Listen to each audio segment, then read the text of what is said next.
Assalamualaikum warahmatullahi wabarakatuh. Di film ini ada seorang psikopat yang kerjaannya membunuh master-master kungfu. Sampai akhirnya dia bertemu Donnie Yen. Barulah dia tahu siapa master kungfu sesungguhnya. Dan mari kita gasken. Orang bilang tanah kita tanah surga, tapi hasil buminya entah kemana. Orang bilang negeri.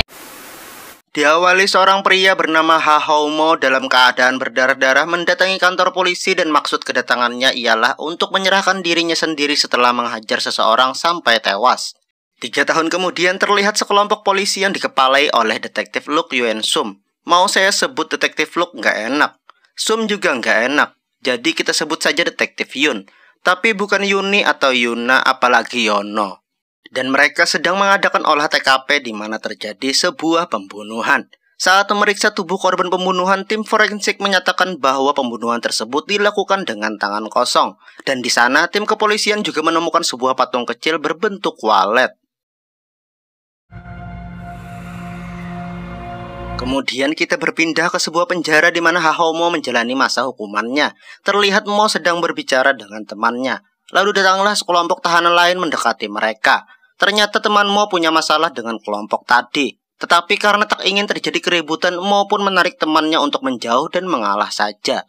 Kemudian secara tak sengaja Mo mendengar berita tentang pembunuhan yang terjadi tadi malam melalui sebuah televisi. Setelah mendengar berita tadi, Mo pun segera mendatangi seorang sipir untuk meminta izin menelpon seseorang. Tetapi sipir tersebut tak mengizinkan Mo untuk menelpon. Sekali lagi Mo mencoba untuk berbicara dengan sipir lain dan mengatakan dia ingin bertemu dengan detektif Yun untuk membantu memecahkan kasus pembunuhan itu. Tetapi tetap saja usahanya tidak berhasil. Mo pun mengambil jalan lain. Dia mendatangi sekelompok tahanan yang mengganggunya tadi. Lalu Mo pun menghajar mereka semua. 1 lawan 50, cok.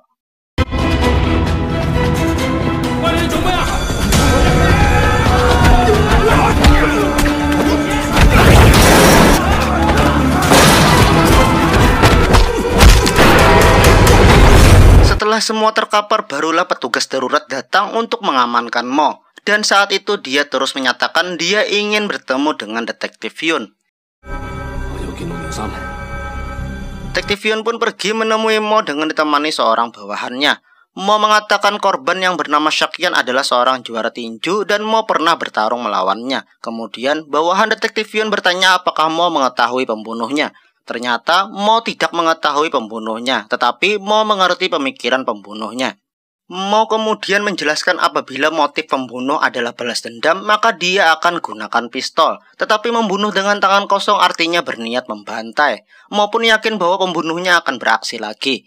Dan Mo meminta untuk dibebaskan untuk membantu memecahkan kasus ini. Tetapi detektif Yun tak percaya dengan Mo. Bahkan detektif Yun mengatakan dia tak perlu mengerti kungfu untuk memecahkan banyak kasus.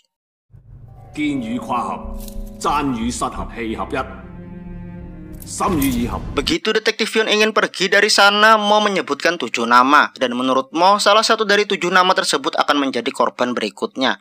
Begitu sudah berada di luar ruangan, detektif Yun memerintahkan bawahannya untuk mencari tahu tentang orang-orang yang disebut oleh Mo. Oke, sekarang kita berpindah ke sebuah gedung pameran seni, di mana terlihat seorang pria bernama Tam King Yiu, dan dia merupakan mantan jawara kungfu yang sudah pensiun dari dunia perkungfuan. King Yiu terkenal dengan tendangan mautnya, dan di sana dia sedang membuat patung fosil. Namun tiba-tiba datanglah pria lain yang memperkenalkan dirinya sebagai Feng Yusao dan berniat untuk bertarung melawan King Yiu sampai mati, sehingga terjadilah baku hantam.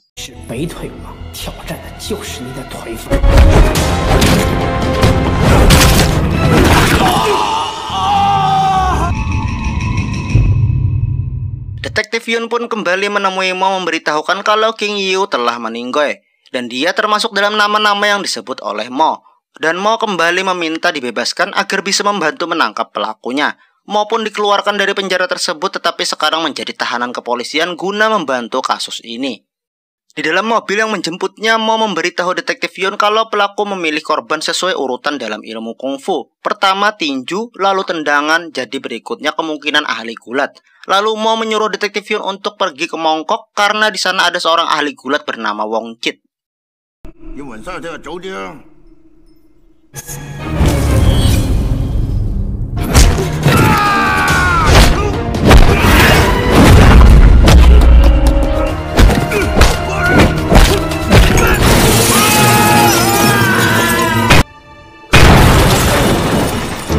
Benar saja begitu mereka sudah tiba di Mongkok, Wong Chit sudah tewas setelah dijatuhkan dari gedung tempat tinggalnya. Saat Mo dan tim polisi melihat tubuh Wong Chit yang sudah tewas dari gedung lain, Mo melihat Fung Yusao sedang berdiri. Disitulah Mo langsung mengetahui dialah pelakunya hingga Mo pun mengejarnya.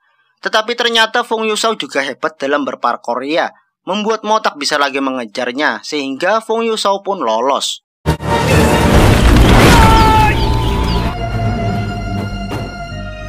Tim kepolisian kini juga mencari Mo yang ikut hilang setelah mengejar Fung Yusao. Ternyata Mo pulang ke kampung halamannya yang bernama Foshan. Begitu tiba di Foshan, Mo menemui istrinya yang bernama Xin Ying di sebuah pasar. Di kota itu dulu Mo pernah mendirikan perguruan bela diri, tetapi akhirnya bubar setelah Mo ditangkap.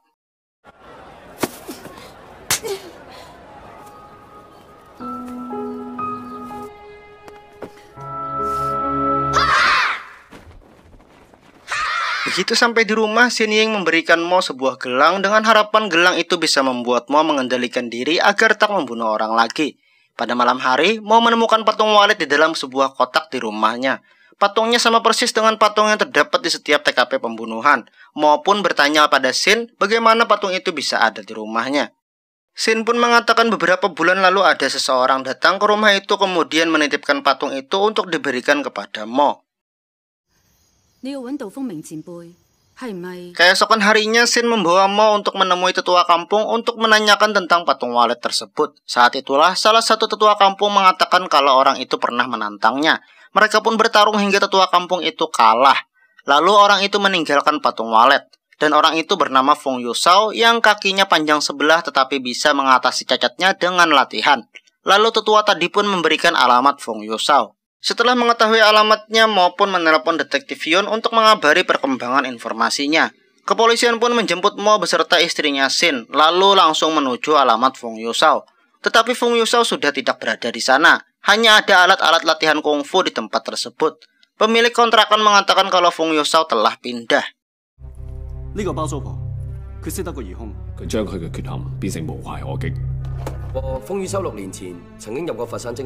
Setelahnya tim kepolisian pun mengantar Xin untuk kembali ke rumahnya. Dan sebelum berpisah, Mo meminta Xin untuk tinggal di tempat pamannya terlebih dahulu agar lebih aman. Tetapi Xin terlihat berat hati berpisah dengan Mo. Hingga detektif Yun pun mendekati mereka berdua lalu berkata atas nama kepolisian Hong Kong meminta bantuan Xin untuk membantu kasus tersebut. Xin pun tersenyum gembira mendengar hal itu, sedangkan Mo sangat kecewa. Kalau lu gimana, Tong? Seneng gak kalau Xin ikut? Seneng dong, ada yang cantik-cantik buat dipantengin, ya nggak? Kemudian di dalam mobil itu detektif Yun menanyakan siapa target berikutnya. Dan menurut urutan kungfu, maka yang berikutnya adalah ahli senjata. Dan target yang paling memungkinkan adalah Chan Pak Wong. Pergilah mereka ke warung wartegnya Pak Chan. Detektif Yun hampir tak percaya kalau orang tua yang megang spatula itu adalah ahli senjata. Pak Chan pun menghampiri mereka untuk menyajikan makanan. Dan ternyata Mo dan Xin sudah kenal akrab dengan Pak Chan. Mo pun membuka pembicaraannya dengan Pak Chan. Di pembicaraan itu Mo menanyakan bagaimana keadaan perguruan kungfu yang dulu dikelola oleh Pak Chan. Dan ternyata dikarenakan terlalu sibuk jualan di warteg, jadinya perguruan itu diserahkan Pak Chan kepada muridnya yang paling jago bernama Hong Yip. Kemudian kita berpindah di sebuah tempat syuting film, di mana terdapat Hong Yip yang memang seorang aktor laga ada di sana. Dan tak lama setelahnya muncullah Fung Yusao. Para kru pun berusaha mengusirnya dari situ. Tetapi Fung Yusao mengambil pedang pada seorang aktor hingga lalu menusukkan pedang tersebut. Membuat semua orang kocar-kacir dibuatnya. Dan tertinggallah Hong Yip yang masih di sana. Sekali lagi Fung Yusao menantang ahli kungfu. Kali ini ahli senjata. Hong Yip pun mengambil pedangnya lalu terjadilah baku tebas. Setelah pedang Hong Yip patah diinjak oleh Fung Yusao, Hong Yip pun mengambil pipa besi sebagai senjata. Sedangkan Fung Yusao hanya menggunakan sebuah cutter.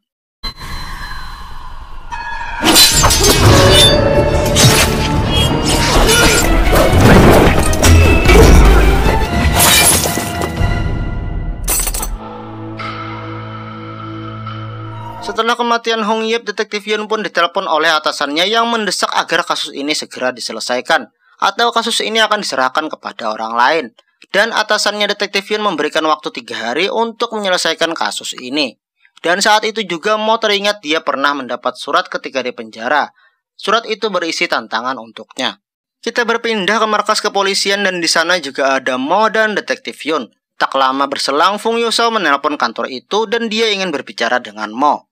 Tim kepolisian pun mengaktifkan pelacak, kemudian Detektif Yun memerintahkan Mo untuk menerima telepon itu dan mengulur waktu. Di pembicaraan itu, Fung Yusao mengancam akan membunuh seseorang yang Mo sayangi, agar Mo lebih termotivasi untuk bertarung. Dan tim kepolisian sudah menemukan posisi Fung Yusao. Tim kepolisian pun bergerak menuju lokasi tersebut. Tetapi sekali lagi Fung Yusao lolos. Polisi hanya menemukan telepon genggam yang dia tinggalkan. Keesokan harinya Detektif Yun mengadakan meeting dengan seluruh unitnya. Di sana mereka berhasil menemukan informasi baru tentang Fung Yusao, yaitu dia mewarisi rumah neneknya yang terletak di desa Taio. Dan kepolisian pun yakin di sanalah dia bersembunyi. Tim kepolisian pun bergerak menuju desa tersebut. Dan tak ketinggalan, Mo dan Shin juga ikut dalam penyergapan tersebut. Tim kepolisian memasuki rumah nenek Fung Yusao. Mereka tak menemukan siapapun di sana, tapi mereka menemukan tanda nisan milik istri Fung Yusao. Dan di balik tanda nisan tersebut tercantum tanggal lahir istrinya. Tim kepolisian pun kembali ke markas untuk mengatur ulang rencana, karena mereka yakin Fung Yusao akan kembali ke rumah tadi saat hari kelahiran istrinya yang hanya tinggal 2 hari lagi. Dan benar saja Fung Yusao datang ke desa itu untuk menaruh bunga di tanda nisan istrinya. Tim kepolisian menunggu Fung Yusao memasuki rumah itu untuk menangkapnya seperti yang telah direncanakan. Tetapi Fung Yusao menyadari ada yang tidak beres, dia pun tidak jadi memasuki rumah neneknya lalu menghilang. Detektif Yun tidak ingin membiarkan Fung Yusao lolos lagi sehingga memerintahkan seluruh unit untuk mengejarnya.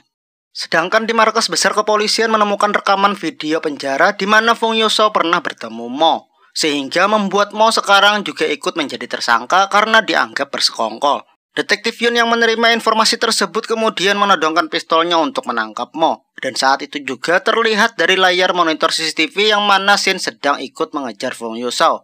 Mo yang tak ingin terjadi apa-apa dengan istrinya kemudian merebut pistol milik Detektif Yun lalu pergi dari ruang pengintaian tersebut.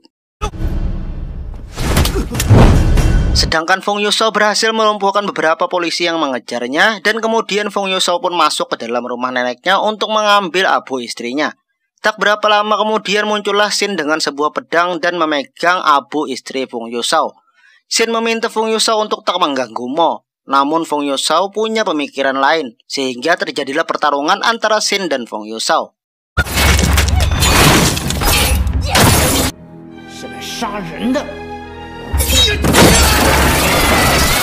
Di tempat lain, Mo masih dikejar beberapa polisi, namun Mo dengan mudah berhasil mengalahkan mereka.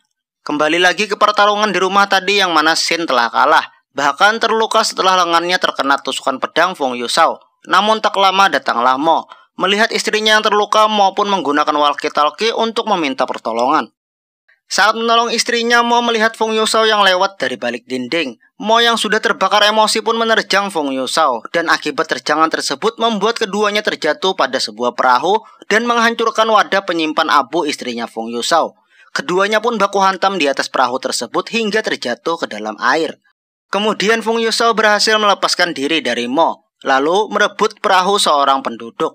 Tim kepolisian yang melihat hal tersebut lantas mencoba mengejar perahu Fung Yusao. Fung Yusao yang merasa resah dikejar-kejar kemudian putar balik dan menabrakkan perahunya ke perahu para polisi, hingga semuanya tercebur ke dalam air dan Fung Yusao pun menghilang. Shin berhasil selamat setelah tim para medis datang ke TKP. Kemudian Mo dengan menggunakan walkie-talkie mencoba menjelaskan kedatangan Fung Yusao yang menjenguknya di penjara, bahwa Fung Yusao mengagumi Mo dan ingin menantang Mo saat Mo telah keluar dari penjara. Alasan Mo tidak memberitahukan dari awal agar dia tetap bisa di luar penjara untuk melindungi istrinya. Sebab kalau dia mengatakan pernah bertemu dengan Fung Yusao, maka kepolisian tidak akan memerlukannya lagi, sehingga akan membuatnya kembali ke penjara. Dan mengakhiri pembicaraannya, Mo mengatakan dia akan menghadapi Fung Yusao dan bertarung dengannya. Malam itu, Detektif Yun memeriksa beberapa foto olah TKP dari rumah Fung Yusao, dan dia menemukan sesuatu. Lalu Detektif Yun pun pergi ke rumah tersebut. Di balik wallpaper dinding tempat berdoa, dia mendapatkan nama-nama korban yang telah dibunuh oleh Fung Yusao, dan di situ juga tertulis nama korban berikutnya yang bernama Siu Hoknin. Kemudian kita beralih di mana Fung Yusao yang sedang memperhatikan daftar keberangkatan truk kontainer, dan salah satu supir dari truk tersebut ialah Siu Hoknin. Tak lama berselang, Fung Yusao berdiri di tengah jalan menghentikan truk yang dikendarai oleh Siu Hoknin. Truk itu pun berhenti. Namun yang keluar bukan Siu Hoknin melainkan Mo. Hal itu karena Mo mengetahui korban selanjutnya dan memutuskan untuk menggantikan dirinya. Di tempat lain, detektif Yun yang sedang mencoba mengejar Seo Hoknin malah mendapat telepon dari Seo Hoknin. Dan dia menghubungi detektif Yun atas permintaan Mo. Kembali lagi ke tengah jalan tadi di mana terjadi baku hantam yang sangat epik antara dua ahli kungfu terbaik.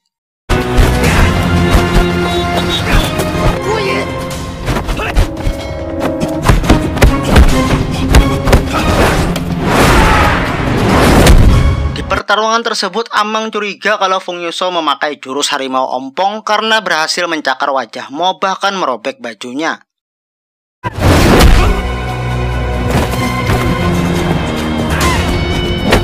Saat pertarungan masih berlangsung, hampir saja Fung Yuso tewas ditabrak truk. Namun Mo menariknya.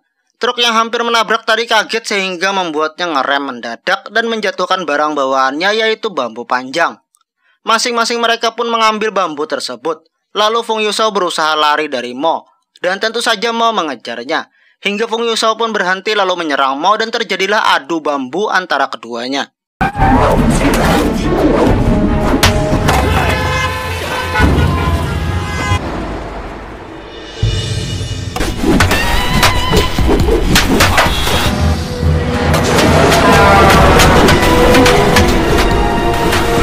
Mo pun akhirnya berhasil mengalahkan Fung Yuso. Namun saat akan menghabisinya, Mo teringat perkataan Shin untuk menahan diri. Dan hal itu dimanfaatkan oleh Fung Yuso untuk menarik Mo ke bawah sebuah truk yang sedang berjalan.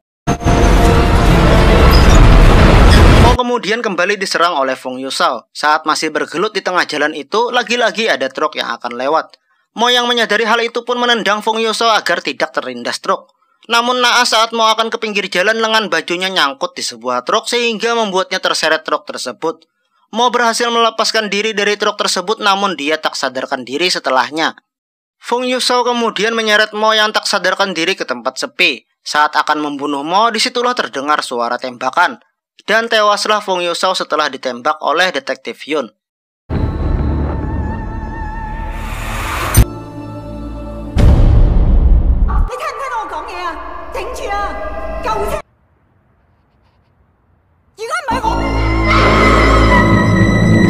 Tiga bulan kemudian terlihat Mo yang sudah kembali ke dalam penjara mendapat kunjungan dari detektif Yun dan atasannya. Di situ detektif mengatakan akan meninjau ulang kasus Mo sehingga Mo dapat segera dibebaskan. Dan setelah bebas, Mo pun mengadakan sesi foto bersama Shin dan anak mereka dan kemudian tamat. Demikianlah alur cerita film Kung Fu Jungle. Jangan lupa support Amang ya tong, dengan menekan tombol merah dan nyalakan loncengnya. Jangan lupa juga di like dan share. Semoga dapat menghibur dan sampai jumpa di video berikutnya. Assalamualaikum warahmatullahi wabarakatuh.